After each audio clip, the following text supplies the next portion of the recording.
An undercover visit to his own restaurant takes an unexpected turn when the owner overhears a conversation that changes everything. Subscribe for more stories and let us know in the comments where you're watching from. The warm glow of pendant lights reflected off polished wood tables, creating an inviting atmosphere at Unity Cafe, a place often celebrated as a haven for comfort and community. Will Hayes, the cafe's owner, sat in his small office above the bustling dining area, staring down through the glass window at the scene below. A smile tugged at the corners of his mouth. His cafe was alive with energy.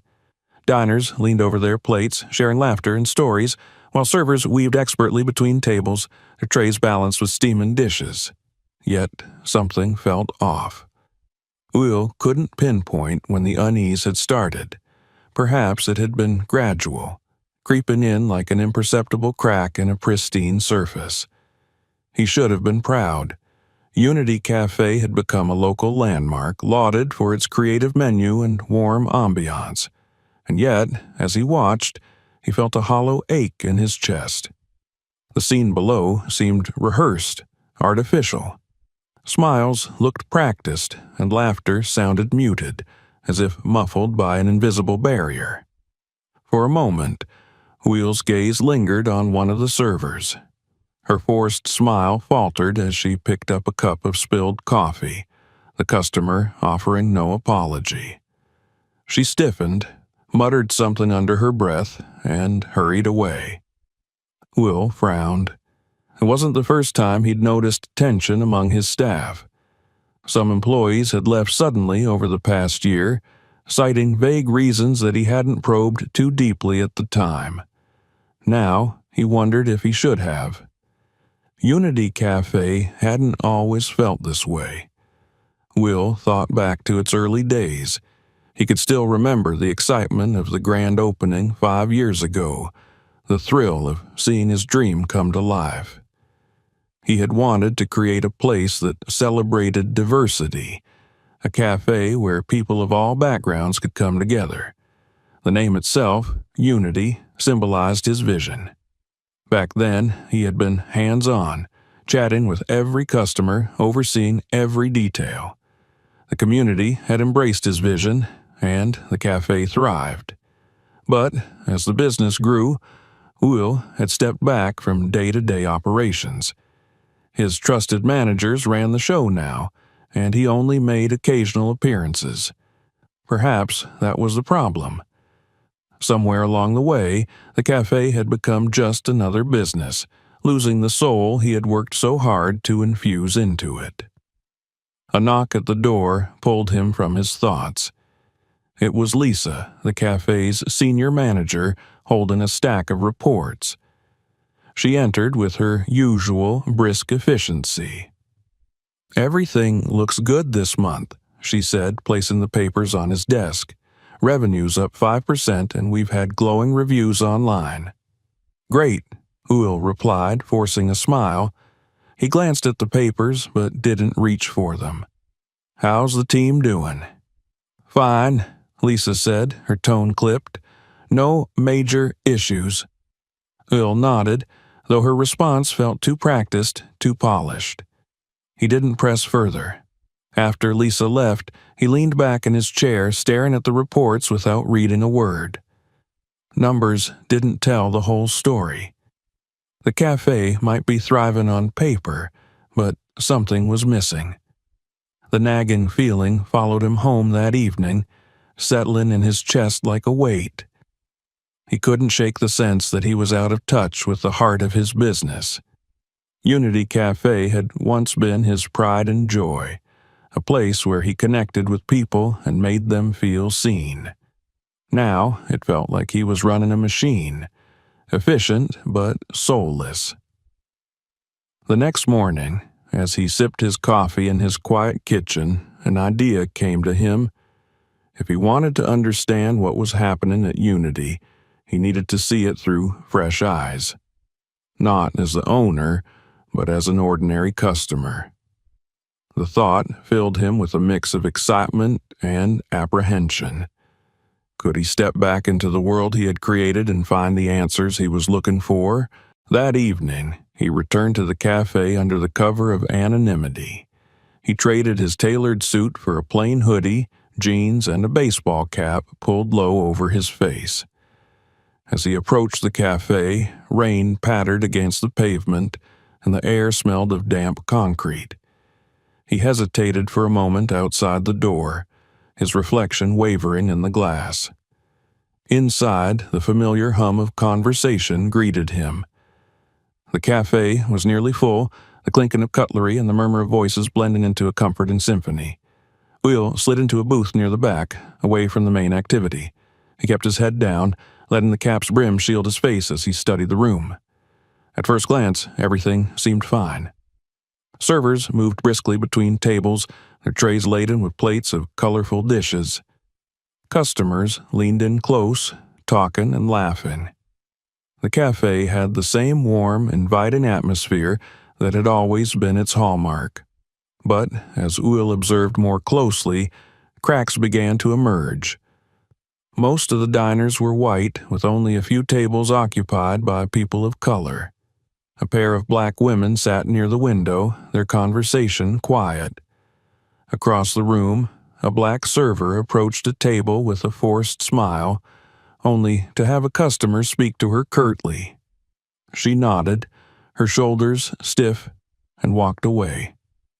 The patterns were subtle, but Will couldn't ignore them. He shifted uncomfortably in his seat, his eyes scanning the room. That's when he noticed two boys sitting in a booth near the corner. They were black, around 12 or 14 years old, and they looked out of place. Their clothes were slightly worn, and they kept glancing around nervously, as if expecting to be told they didn't belong. Their low voices carried just enough for Will to catch snippets of their conversation. "Are you sure this is the place?" one of them asked, his voice edged with anxiety. "Mom said he's here all the time," the other replied more firmly. "We just need to wait." Will's heart quickened. He didn't know who they were talking about, but something in their tone unsettled him. He turned his attention back to the menu, trying to appear inconspicuous, but his focus remained on the boys. "What if he doesn't care?" the younger boy whispered. "What if he just laughs at us?" "He'll care," the older one insisted. "He has to. Mom said he's the reason we're stuck like this." The words hit Will like a jolt. Who were they talking about? And what did it have to do with Unity Cafe? He gripped the edge of the table, his mind racing. He wanted to dismiss it as kids being dramatic, but their hushed tones carried a weight that he couldn't ignore. The waitress approached his table, breaking his train of thought. "Can I get you something to drink?" she asked with a practiced smile. "Water's fine," Will said, his voice steady. "And give me a few minutes with the menu." She nodded and left, but Will barely glanced at the menu. His mind was fixated on the boys. He needed to know who they were and why they were here. Something told him their presence wasn't random, and he wasn't ready for what he might find. The sound of the rain tapping against the cafe windows mingled with the hum of conversation, creating a cozy cocoon of noise. Will sat in the booth near the back, his water untouched, eyes scanning the room while pretending to study the menu. But his focus kept drifting back to the two boys in the corner. Their presence nagged at him, a thread dangling loose in an otherwise tidy tapestry. The older boy, dressed in a faded hoodie, sat with his back straight, his dark eyes darting around the room. His younger companion, whose baseball cap was pulled low over his forehead, looked more hesitant. He fidgeted with the edge of the table, his shoulders hunched as if trying to make himself smaller. From where Will sat, their voices were low, but the tension in their tones carried across the room. Do you think he even knows what he did to her? The younger boy asked, his voice tight with uncertainty. He knows, the older one replied sharply. How could he not? Mom said it was his decision. She said he's the reason she lost everything. Uyal's heart skipped a beat. Their words felt pointed, accusatory, even though he was certain they didn't know who he was. He shifted slightly in his seat, trying to appear casual, but the air around him seemed heavier now. What could they mean? He tried to recall if there had been any incidents involving staff or customers that might explain their conversation, but nothing came to mind. Yet the way they spoke, with such bitterness, made it clear this wasn't idle chatter. The waitress returned, setting a glass of water on the table. "Have you decided yet?" she asked, her smile polite but distracted. She glanced briefly at the boys, her brow furrowing before she turned her attention back to Uyal. "Just the house special," he said, not bothering to look at the menu. His appetite had vanished, replaced by a gnawing curiosity.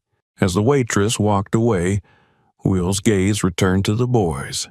The older one leaned in closer to his companion, speaking in a tone low enough that Uyal had to strain to catch the words.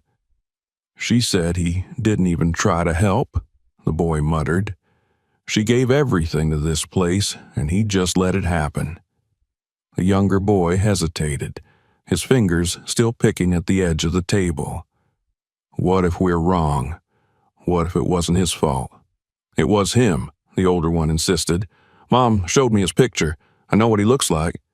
Uyal's pulse quickened. Picture? Him? His mind raced as he tried to piece together their words. He had no idea who their mother might be, but their story was starting to sound uncomfortably familiar. Someone who had worked here, someone who felt wronged, someone who blamed him. He looked down at the menu in front of him, his hands gripping the edges tightly. A faint memory stirred in the back of his mind, a name he hadn't thought about in years. Monica. Something. But before he could fully grasp the thought, the older boy's voice cut through his haze. "She said he didn't care," the boy whispered, his words laced with anger. "She said he let them treat her like she was nothing." The weight of their conversation pressed down on Uyal. He had always prided himself on creating a welcoming, inclusive environment at Unity Cafe. But as he listened, doubts crept in. Had he missed something? Had someone on his team failed to uphold the values he held so dear? Or worse, had he been complicit without even realizing it? The younger boy looked around nervously. "What if we get caught?" he asked, his voice barely audible. "We won't," the older one replied firmly. "We're just here to see him. We don't have to do anything yet." Uyal clenched his jaw. The more he heard, the more it felt like they were talking about him. But why? He couldn't sit here any longer, letting his imagination fill in the gaps. He needed answers. The waitress returned with his plate, setting it down with a quick, "Enjoy your meal." Uyal gave a distracted nod, not even glancing at the food. Instead, he leaned slightly to the side, trying to catch more of the boy's conversation without drawing attention to himself. "Mom said he's the reason we're stuck in that crappy apartment," the older boy said, his voice trembling with barely contained frustration. "She said he took everything from her." The younger boy glanced at his brother, worry etched across his face. "Do you think he even remembers her? Do you think he'd care if we told him?" Uyal's stomach churned. The pieces were falling into place, and he didn't like the picture they were forming. Whoever their mother was, she clearly believed he had wronged her. But how? He tried to recall every major decision he'd made as the owner of Unity Cafe, every hiring and firing, every conflict. Nothing seemed to fit the intensity of their accusations. He looked over at the boys again. They were young, barely teenagers, but their eyes carried the weight of something far beyond their years. It wasn't just anger he saw in them. It was hurt, the kind that left scars. As the rain outside turned into a steady downpour, Will made a decision. He couldn't sit here pretending to be a passive observer any longer. He had to know the truth, no matter how uncomfortable it might be. But how should he approach them? Confronting them directly felt risky. If they were already angry, revealing his identity might only make things worse. But if he stayed quiet, he might never learn the full story. He glanced at the booth behind him one last time. The older boy's expression was set, determined. The younger one looked less sure, but he followed his brother's lead. They were waiting for something, or someone. Before he could decide on his next move, the older boy leaned closer to his brother and whispered, "Mom said he wouldn't hide. If he's here, we'll know." The words struck a nerve. Wouldn't hide. It felt like a challenge, a direct accusation. Will suddenly felt exposed, as if they could see right through his disguise. He had come here to reconnect with the heart of his cafe, but now it felt like he was standing on the edge of something far more personal and far more painful. Who was their mother? What had she told them about him? And most importantly, was any of it true? As the boys continued their hushed conversation, Will made his decision. He would confront them, but carefully. He needed answers, and he wasn't going to get them by staying in the shadows. The rain outside intensified, its rhythmic patter against the cafe windows matching the erratic beating of Will's heart. He sat frozen in his booth, his half-eaten meal untouched. His mind churned with the boys' words, their hushed voices reverberating in his ears like accusations directed squarely at him. Whoever their mother was, she believed he had ruined her life. And now her sons were here, waiting to confront the man they held responsible. Will exhaled deeply, his breath trembling. This was not what he had expected when he decided to go undercover. His intention had been to reconnect with the essence of his cafe, to uncover why it felt like the soul of unity was slipping away. Instead, he had stumbled upon a story far more personal and painful. A story he was seemingly at the center of. The boys were still deep in conversation, their heads bent close together. The older one, with his serious eyes and defiant posture, seemed to lead their whispered exchange. The younger one fidgeted nervously, glancing around the cafe as though expecting someone to notice them. They were clearly anxious, but determined. Will knew he couldn't sit there any longer. Whatever accusations they had, whatever truth they believed, he needed to hear it from them. Yet, the thought of confronting them filled him with unease. He didn't want to scare them, or worse, confirm their worst suspicions about him. He stood slowly, his movements deliberate, as though rising too quickly might shatter the fragile tension in the room.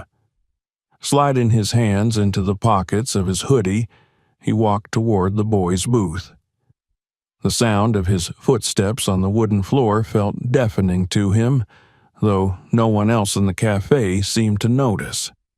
As he approached, the boys looked up, their wide eyes betraying a mix of fear and defiance. "Hey," Will said softly, stopping a few feet from their table. He kept his tone light, his posture non-threatening. "I couldn't help but notice you two seem a little uneasy. Is everything all right?" The older boy straightened in his seat, his expression hardening. "We're fine," he said curtly, his voice edged with suspicion. Will nodded, pretending not to notice the defensiveness in his tone. "That's good," he said. "I just thought, well, I overheard a bit of your conversation. You mentioned someone earlier, someone you're looking for. I wondered if maybe I could help." The younger boy's eyes darted to his brother, silently asking for guidance. The older one squared his shoulders, his gaze fixed on Uhl with a mix of caution and determination. "Why do you care?" he asked, his tone sharp. Uhl hesitated, carefully choosing his words. "I don't mean to pry," he said gently. "But if you're looking for someone, maybe I know them. I've been around this place for a while." The older boy's eyes narrowed as he studied Uhl's face. For a moment, the cafe seemed to fall away, the sounds of clinking dishes and murmured conversations fading into the background. Then, as if something clicked, the boy's expression shifted. His eyes widened slightly, and his jaw tightened. "Wait a second," he said slowly, his voice laced with suspicion. You look familiar." Uhl's heart sank. He forced a small, nervous laugh. "A lot of people say that," he said, his voice wavering slightly. "I guess I have one of those faces." "No," the boy insisted, his voice rising. "It's you. You're him. You're Uhl Hayes." The younger boy gasped, his face paling as he turned to his brother. "Are you serious? Is it really him?" Uhl felt as though the ground had shifted beneath his feet. There was no use denying it now. He nodded slowly, his voice barely above a whisper. "Yes," he admitted. "I'm Uhl Hayes. But how do you know who I am?" The older boy's eyes blazed with anger. "Because of what you did to our mom," he said, his words cutting through the air like a blade. Uhl blinked, taken aback. "Your mom?" he repeated, his voice trembling. "I'm sorry, but I don't even know who—" "Yes, you do," the boy snapped, cutting him off. "Her name's Monica Reeves. Remember her?" The name hit Uhl like a thunderclap. Images flashed through his mind. Monica, a talented young chef who had once worked in his kitchen. He remembered her passion, her creativity, the spark she brought to her dishes. But he also remembered her sudden departure. One day, she had simply quit, leaving without explanation. He hadn't thought about her in years. "Monica," he said slowly, the name feeling heavy on his tongue. "She worked here, didn't she?" "She didn't just work here," the boy shot back. "She gave everything to this place. She helped you build it. And what did you do? You stole from her, you took her recipes and claimed them as your own. You made sure she couldn't get hired anywhere else. You ruined her life." Uhl stared at the boys, his mind reeling. "That's not true," he said, his voice barely above a whisper. "I never— Why would she think that?" "Because it's the truth," the boy shouted, his voice trembling with emotion. "You ruined her life. You ruined our lives." The younger boy, quieter and more hesitant, finally spoke up. "She said you were jealous of her," he said softly, "that you couldn't handle someone else getting the spotlight." Uhl felt as though he'd been punched in the gut. He searched his memory, trying to piece together what had happened all those years ago. Had he made mistakes? Had he been so focused on building his dream that he hadn't noticed someone else's falling apart? "I need to talk to your mom," he said finally, his voice firm but calm. "If what she told you is true, I need to hear it from her. Please, will you let me talk to her?" The boys exchanged a wary glance. Finally, the older one said, "She's not here right now, but if you really want to know the truth, you'll have to come see us." Uhl nodded, his heart heavy. "Then I will," he said. As he walked away from their booth, the rain outside seemed to intensify, its steady rhythm a stark contrast to the storm brewing inside him. He had come to Unity Cafe seeking answers about his business, but now he was faced with questions about himself. questions he wasn't sure he was ready to confront.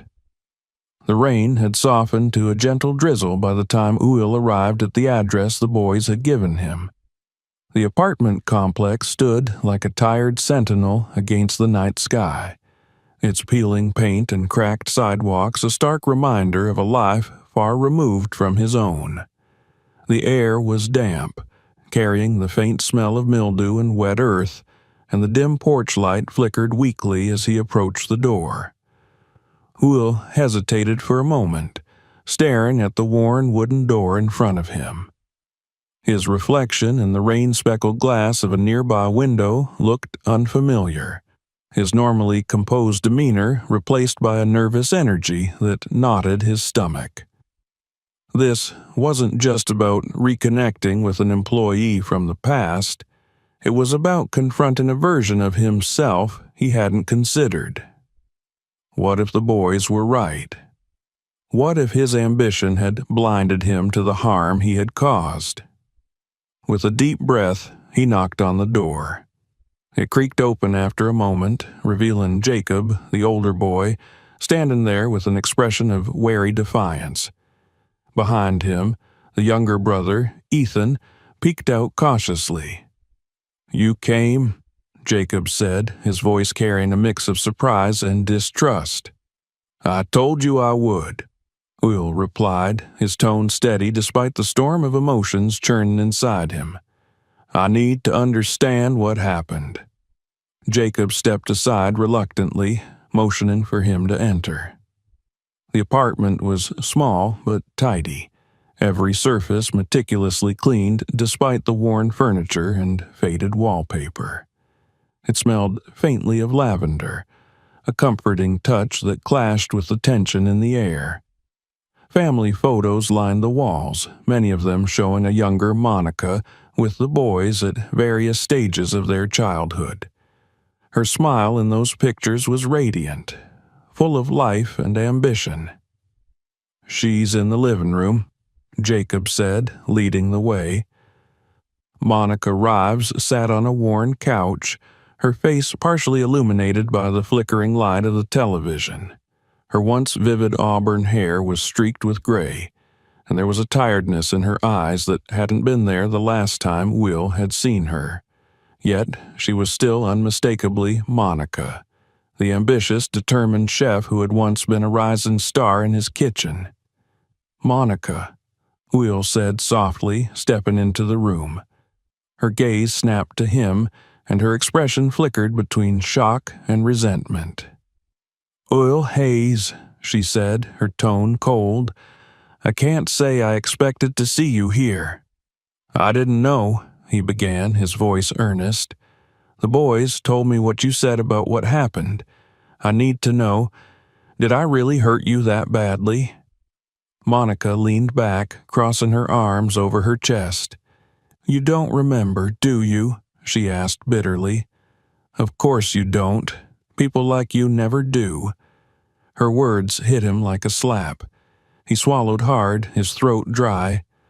"Monica, I'm not here to argue," he said, his voice breaking slightly. "I honestly don't remember doing anything that could have destroyed your life. Please, tell me what happened." She studied him for a long moment, her expression unreadable. Finally, she set the remote control aside and straightened. "You want the short version? Fine.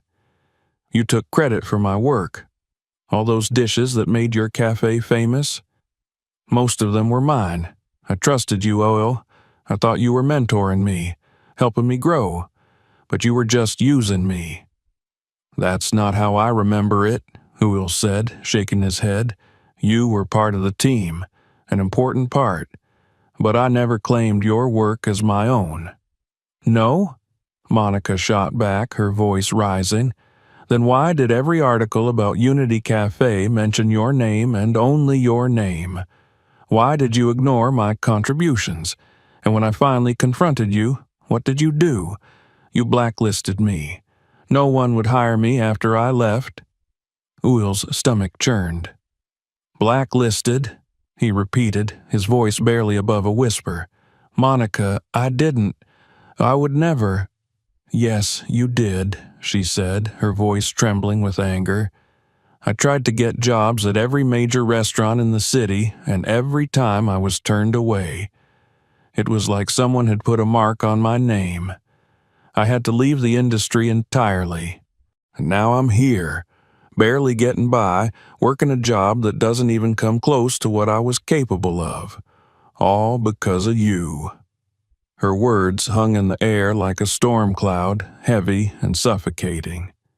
Uhl searched his memory, trying to reconcile her accusations with his own recollections. He remembered Monica as a brilliant chef, someone he had admired and valued. But could his ambition, his relentless drive to succeed, have blinded him to the impact of his actions? Had he been so focused on building Unity Cafe that he had failed to see someone else's dream falling apart? I didn't know, he said quietly, his voice filled with regret. Monica, I swear to you, if I had known how my actions were affecting you, I would have done something. She laughed bitterly, the sound sharp and hollow. It's too late for that, Uhl. The damage is done. The room fell silent, the weight of her words pressing down on both of them. In the doorway, Jacob and Ethan watched with wide eyes, their expressions a mix of anger and confusion. Uhl turned to them briefly, then back to Monica. It's not too late, he said firmly, his resolve hardening. I can't undo the past, but I can try to make things right now. Monica, you're an incredible chef. If you're willing, I'd like to offer you a position at Unity Cafe, a senior position with the credit and recognition you deserve. Monica's eyes widened, and for a moment she looked vulnerable, caught off guard by the offer. But then her expression hardened again. You think you can just buy my forgiveness with a job? She asked, her voice shaken. No, Uhl said, shaking his head. This isn't about buying forgiveness. It's about giving you the opportunity you should have had from the start. I can't erase what I did, Monica, but I want to help you get back to doing what you love. You don't have to forgive me, but please, at least think about it. She stared at him, her emotions warring on her face. Finally, she exhaled deeply, her shoulders slumping. I don't know, Uhl, she said quietly. I don't know if I can trust you. You don't have to decide right now, he said. Take your time. But whatever you decide, I want you to know, I'm sorry, truly.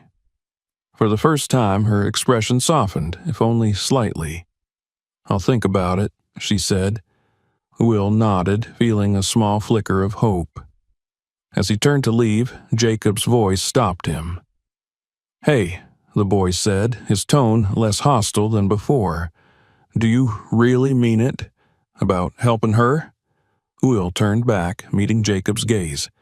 I do, he said sincerely. Your mom deserves that much, and more. Jacob studied him for a moment, then gave a small nod. Okay, we'll see. As Uhl stepped out into the rain, he felt a strange mix of emotions, guilt, relief, and a renewed sense of purpose. The road to redemption wouldn't be easy, but he was determined to walk it. The rain had subsided to a fine mist by the time Uhl reached the familiar streets near Unity Cafe. Though the weather had calmed, his thoughts remained turbulent. Monica's words replayed in his mind, sharp and raw, each one cutting deeper than the last. He had spent years building Unity Cafe into a place of community and inclusion, or so he thought. Now, he was beginning to realize just how much he had missed, how blind he had been to the struggles of people like Monica. Her accusations weren't just about recipes or credit. They were about being silenced, overlooked, and ultimately erased. If he wanted to make amends, it would take more than an apology or a job offer. It would require a fundamental shift, not just in how he saw Unity Cafe, but in how it operated at every level. The following morning, Will arrived at the cafe earlier than usual. The quiet hum of the pre-opening routine greeted him, the clatter of dishes being stacked, the low murmur of staff conversations, and the faint aroma of freshly brewed coffee. Normally, this scene would calm him, but today it only reminded him of the tension simmering beneath the surface. Lisa, the senior manager, was already at her post behind the counter, reviewing the day's schedule.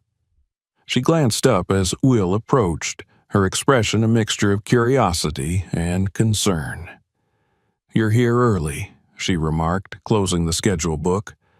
"Something on your mind?" "Yes," Will replied, his tone serious. "I need to talk to the team. Can you gather everyone in the dining area?" Lisa hesitated, her brows knitting together. "Is everything okay? Did something happen?" "Just get everyone together," he said firmly, though his voice softened as he added, "Please." A few minutes later, the staff assembled in the main dining area, their faces reflecting varying degrees of curiosity and apprehension. Will stood at the front of the room, his hands clasped in front of him, his gaze sweeping over the group. He recognized every face, yet for the first time he wondered how well he truly knew these people. "I need to talk to all of you about something important," he began, his voice steady but tinged with unease. Unity Cafe was built on the idea of community, of bringing people together. But recently, I've realized that I've failed to live up to that vision. There are things happening here, things I didn't see, but should have.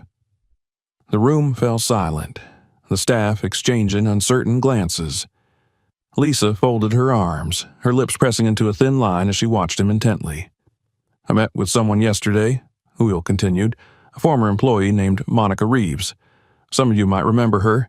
She worked here a few years ago as a chef." A few heads nodded, while others remained blank. One of the newer servers, a young woman named Kayla, raised her hand hesitantly. "I think I've heard of her," she said. "Wasn't she the one who left suddenly?" "She didn't just leave," Will said, his voice firm. "She left because I failed her. Monica faced discrimination here from both staff and customers. And instead of addressing it, instead of supporting her, I let her down. She felt like she had no choice but to leave." A murmur rippled through the group. Some looked genuinely surprised, while others avoided his gaze, their expressions guarded. Lisa cleared her throat, stepping forward slightly. "With all due respect, Will, that was years ago. Why bring it up now?" "Because it's not just about the past," he said. "It's about who we are now and who we want to be moving forward. I've spent too long turning a blind eye to problems that don't directly affect me. That ends today." The staff exchanged uneasy glances. A dishwasher named Marco, who had been with the cafe since its early days, raised an eyebrow. "What are you saying, boss? You think we're all just a bunch of racists?" "No," Will replied quickly, "that's not what I'm saying. But I do think we need to take a hard look at our culture here. We need to make sure this place is truly inclusive for everyone. That means addressing biases, whether they're intentional or not." Lisa crossed her arms, her tone skeptical. "And how exactly do you plan to do that?" "I'm bringing Monica back," Will said, letting the words hang in the air. The room erupted into a cacophony of voices. Some staff members looked shocked, others indignant. A server named Brandon, who had worked under Monica briefly, scoffed audibly. "You're kidding, right?" She was always stirring up drama. "She was advocating for herself," Will corrected sharply, "and for others. Something I should have supported her in, but didn't." Kayla raised her hand again, her expression uncertain. What's her role going to be? Is she taking someone's job? She'll be coming back as a senior chef, Will explained. She'll have full creative control over the menu, and she'll be acknowledged for the contributions she made in the past. The room fell into a tense silence. Finally, Lisa spoke, her voice measured. You're taking a big risk, Will.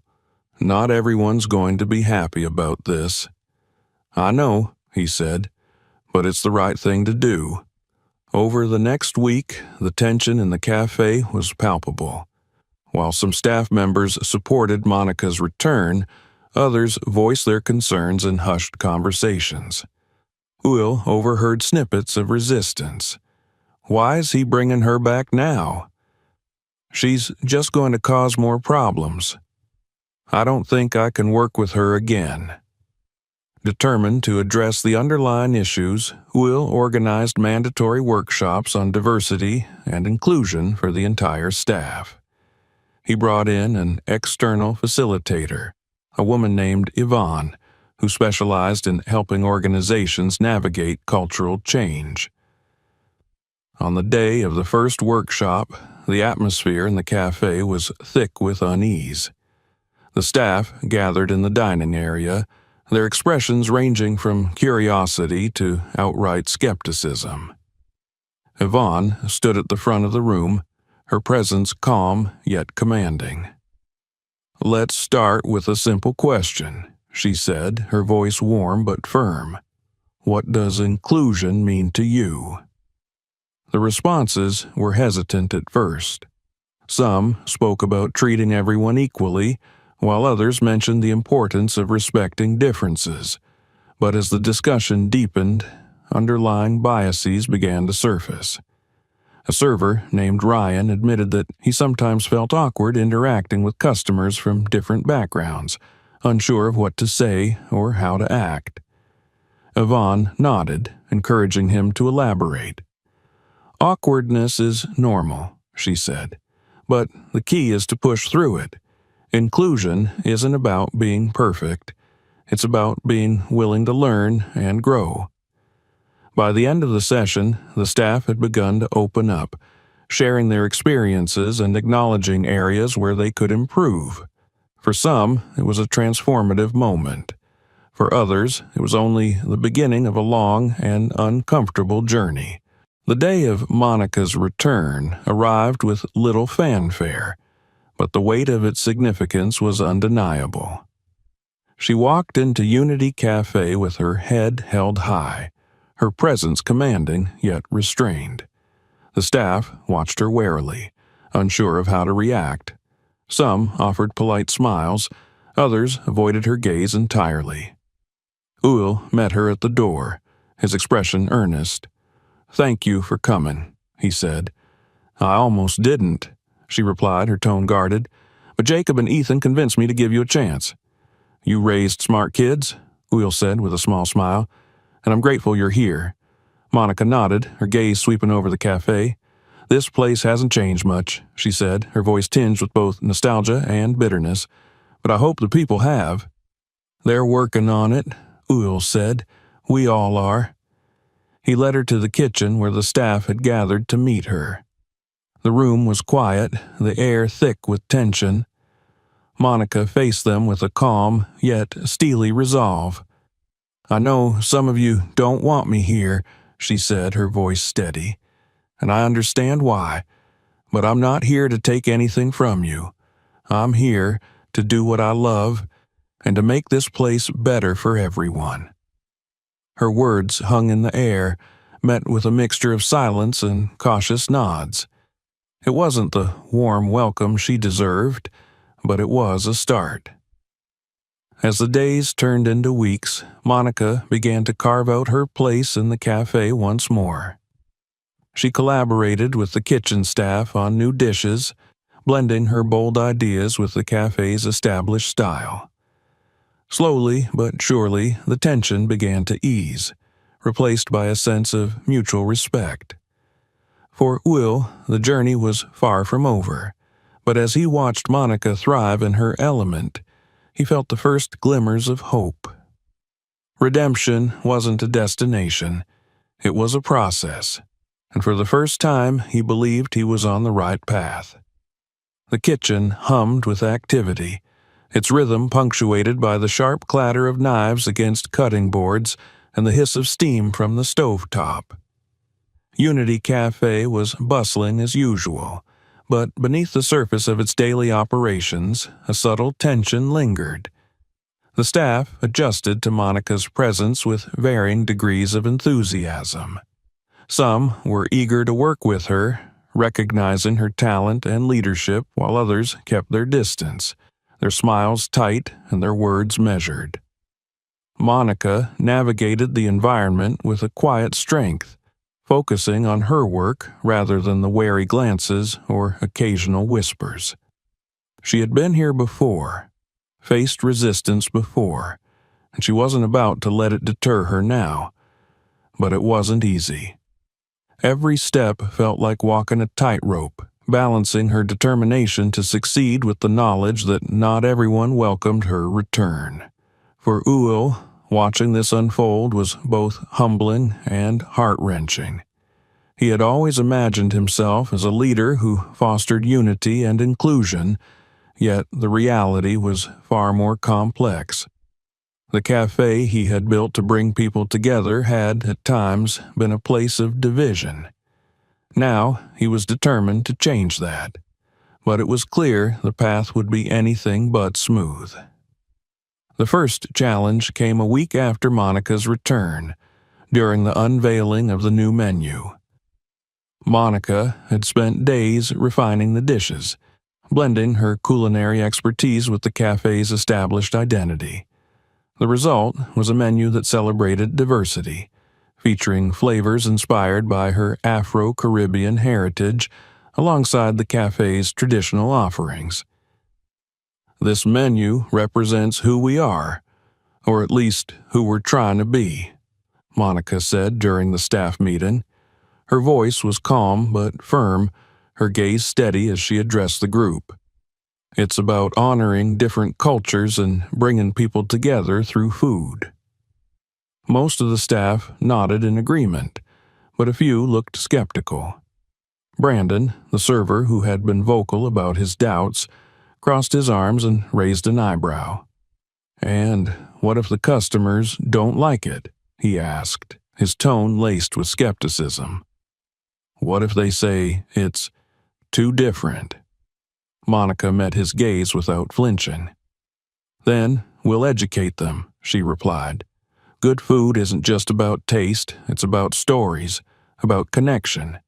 If they're willing to try, I believe they'll see that." Her confidence was unshaken, but Will could sense the undercurrent of resistance. He stepped in, his tone firm yet supportive. This cafe was founded on the idea of unity, of celebrating what makes us different. This menu is an extension of that. I trust Monica's vision, and I hope you all will too. Brandon muttered something under his breath but didn't argue further. The room settled into an uneasy silence before the meeting concluded. The launch of the new menu was met with mixed reactions. Some customers embraced the change, their curiosity piqued by the bold flavors and unique presentations. Others were less enthusiastic, sticking to the more familiar dishes or voicing their discomfort with the unfamiliar offerings. One afternoon, a middle-aged couple sat at a corner table, their expressions skeptical as they studied the menu. When their server, Kayla, approached, the woman frowned and gestured to one of the new dishes. "What is this?" she asked, her tone sharp. "I don't even know how to pronounce it." "It's called jerk chicken roti," Kayla explained, her smile polite but strained. "It's a Caribbean dish, very flavorful. The spices are—" The woman waved her hand dismissively. "Never mind. Just bring me the chicken Caesar salad." Kayla nodded and retreated to the kitchen, her frustration evident. When she recounted the exchange to Monica, the chef's expression remained calm, though a flicker of disappointment crossed her face. "It's okay," Monica said quietly. "Change takes time." But not all interactions were so discouraging. A young couple eagerly ordered the roti and a plate of plantain fritters, their excitement palpable as they tried the dishes. "This is amazing," the woman said, her eyes lighting up as she took a bite. "Why haven't I had this before?" Moments like these reminded Monica and the rest of the team why the new menu was worth the effort. Slowly, the tide began to turn. Customers who were initially hesitant started venturing outside their comfort zones, and the cafe began attracting a more diverse clientele. Within the staff, progress was slower but steady. The inclusion workshops had sparked difficult but necessary conversations. During one session, Yvonne encouraged the team to share their experiences with bias and discrimination, both as individuals and as a group. Kayla spoke about feeling dismissed by customers who assumed she wasn't knowledgeable about the menu. Marco admitted that he sometimes hesitated to speak up because he didn't want to rock the boat. Even Brandon, who had been one of Monica's biggest skeptics, opened up about his discomfort with change and his fear of being judged for saying the wrong thing. "These conversations aren't about blame," Yvonne reminded them. "They're about understanding and growth. The goal isn't to be perfect, it's to be better." For Monica, these sessions were a bittersweet reminder of her own struggles. She shared her story with the group, her voice steady but tinged with emotion as she recounted the racism and isolation she had faced during her previous time at the cafe. "I don't expect everything to change overnight," she said, "but I do expect us to try, not just for me, but for everyone who walks through those doors." Her words resonated with many of the staff, who began to see her not as a threat, but as a leader with a vision they could believe in. The turning point came one evening during a particularly busy dinner service. The kitchen was running behind, tensions were high, and orders were piling up. When a miscommunication between the line cooks led to a ruined dish, Monica stepped in without hesitation. "Let's fix it," she said, her tone calm but commanding. She worked alongside the team, guiding them through the process and showing them how to recover quickly. By the end of the night, the kitchen staff was exhausted but impressed. "She knows her stuff," Marco admitted later, his respect for Monica evident. "I've never seen anyone handle a rush like that." Even Brandon, who had been the most resistant to her return, begrudgingly acknowledged her skills. "I still don't get why she came back," he said to Kayla. "But she's good, really good." For Uhl, watching Monica regain her footing was both inspiring and humbling. He had brought her back to make amends, but she was proving that her value extended far beyond his attempts at redemption. She wasn't just fixing his mistakes, she was elevating the cafe to a level he hadn't imagined. One evening, as the cafe began to wind down, Will found Monica standing by the stove, a faint smile playing on her lips. She was plating a dish, the careful precision of her movements reflecting both skill and passion. "What's so funny?" he asked, leaning against the counter. "I was just thinking about how far we've come," she replied, her smile growing. "If you'd told me a month ago that I'd be back here, working with you, I wouldn't have believed it." "Honestly, neither would I," he admitted with a chuckle, "but I'm glad you're here. The place feels complete now." Monica nodded, her expression thoughtful. "It's not perfect," she said, "but it's a start." As the weeks turned into months, the cafe began to reflect the unity it had always strived for. Monica's leadership and vision transformed not only the menu, but also the culture. Staff, who had once been wary of her, now sought her advice and guidance. Customers who had been hesitant to embrace change found themselves returning for the bold flavors and the stories behind them. For the first time in years, Unity Cafe felt like the place Will had always dreamed it could be. A place where people came together, celebrated their differences, and created something greater than themselves. And at the heart of it all was Monica. Her strength and resilience a testament to the power of perseverance and the possibility of change. The cafe's usual hum of life, clinking dishes, the murmur of conversations, and the occasional burst of laughter was louder than ever. Unity Cafe, once a symbol of tension and division, now radiated warmth and inclusivity. The changes were palpable, but the journey had been far from easy. Will stood by the front counter, observing the scene with a sense of pride and relief. For the first time in years, he felt that Unity was living up to its name. Monica had become the heart of the cafe's transformation. Her bold new menu had not only revitalized the offerings, but also drawn in a more diverse clientele. Families, couples, and groups of friends from all walks of life now filled the tables, their curiosity for the unfamiliar dishes often turned into admiration. The cafe buzzed with a renewed energy, each bite of food telling a story. Yet, it wasn't just the customers who had changed. The staff had grown too, their initial skepticism toward Monica replaced by respect and camaraderie. The once fractured team was now unified, their shared purpose evident in the seamless way they worked together. One evening, as the cafe prepared for its busiest dinner rush of the week, Monica stood at the center of the kitchen, orchestrating the flow of activity with the precision of a conductor. Her voice was calm yet commanding, her instructions clear and confident. "Table 4 needs 2 roti and a platter of fritters," she called out, her eyes scanning the line. "Let's make sure that plating is tight. This is their first time trying it." "Yes, chef," came the chorus of replies, the team moving as one. Even Brandon, who had been one of Monica's harshest critics, now worked beside her without hesitation. His initial resistance had softened over weeks of watching her in action, her leadership proving time and again why she belonged. "Chef, do you want the garnish on the fritters to be cilantro or parsley?" Brandon asked, holding up the 2 options.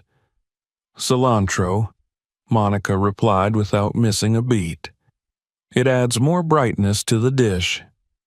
He nodded and went back to work, a small smile playing on his lips. It was a quiet acknowledgement of how far they had come, not just as co-workers, but as a team. Meanwhile, in the dining area, Jacob and Ethan sat at a table near the window, their plates empty but their faces glowing with pride. They had become regular visitors to the cafe, their initial distrust of Will slowly giving way to cautious respect. Watching their mother thrive in an environment that had once been hostile was a source of immense pride for the boys. "This place feels different now," Jacob remarked, his voice thoughtful as he looked around, "like people actually care." Ethan nodded, his eyes following Monica as she emerged from the kitchen to check on a table. "Yeah, Mom's happy here. You can see it."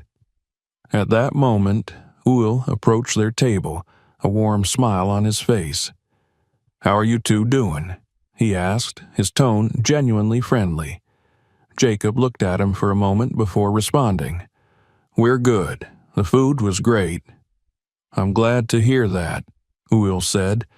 He hesitated briefly before adding, "You know, your mom is one of the best chefs I've ever worked with. You should be really proud of her." "We are," Jacob replied, his tone serious. After a pause, he added, "And I guess we were wrong about you. A little." Will chuckled, ruffling Jacob's hair gently. "I'll take that." The boys shared a quiet laugh, their guarded demeanor softening. It was a small but significant step toward rebuilding trust, not just with Will, but with the cafe as a whole. As the evening wore on, the cafe grew busier, the line for tables stretching out the door. The buzz of excitement was contagious, and even the staff seemed energized by the vibrant atmosphere. Monica moved between the kitchen and the dining area with ease, her presence commanding yet approachable. Customers often stopped her to compliment the food or ask about the stories behind the dishes, and she answered each question with genuine enthusiasm. Toward the end of the night, as the last tables were being cleared, Monica found herself alone in the kitchen. She leaned against the counter, her arms crossed, a rare moment of quiet settling over her. She glanced around the space that had once been a source of so much pain and found herself smiling. It wasn't perfect, but it was hers again, a place where she could finally feel at home. Lost in thought, a voice interrupted. She turned to see Uhil standing in the doorway, a coffee cup in hand. His expression was warm, his posture relaxed. "Just taking it all in," she admitted. "It's been a journey." "It has," he agreed, stepping into the kitchen. "But you've done something incredible here, Monica. You've brought this place back to life." She raised an eyebrow, her smile tinged with amusement. "It wasn't just me. You had a hand in it, too." "Maybe," he said, taking a sip of his coffee. "But you reminded me of what this place was supposed to be about. I lost sight of that for a long time." Monica's expression softened. "We all lose our way sometimes. What matters is finding it again." They stood in companionable silence for a moment, the hum of the dishwasher the only sound in the room. Finally, Will spoke. "I know I can't undo what happened before," he said, his voice quiet, "but I want you to know how much I appreciate what you've done here. Not just for the cafe, but for me. You've made me a better leader and a better person." Monica met his gaze, her eyes glistening with unspoken emotion. "Thank you," she said simply. It was all that needed to be said. Over the next few months, Unity Cafe continued to thrive. The new menu became a staple of the community, its bold flavors and heartfelt stories drawing in customers from all walks of life. The staff, once divided, now worked together seamlessly, their shared respect for Monica and each other evident in everything they did.